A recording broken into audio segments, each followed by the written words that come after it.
بسم اللہ الرحمن الرحیم۔ ایک صحابی کے گھر سے تہجد کے وقت کیسی آواز آتی تھی؟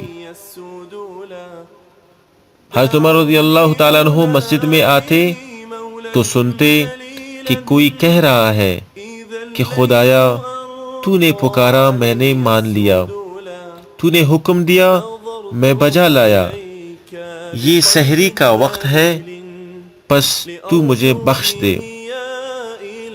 آپ نے کان لگا کر غور کیا تو معلوم ہوا کہ یہ حضرت عبداللہ بن مسعود رضی اللہ عنہ کے گھر سے یہ آواز آ رہی ہے۔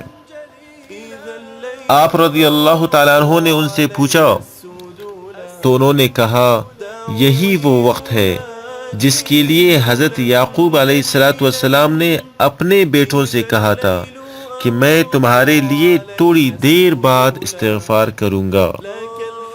حدیث میں ہے کہ یہ رات جمعہ کی رات تھی۔ سبحان اللہ۔ اللہ پاک ہمیں تہجد کا اہتمام نصیب فرمائے، اور تہجد کے وقت اٹھ کر دعائیں مانگنا، استغفار کرنا، یہ قبولیت کی رائے ہیں۔ اللہ عمل کی توفیق عطا فرمائے۔ والسلام علیکم ورحمۃ اللہ وبرکاتہ۔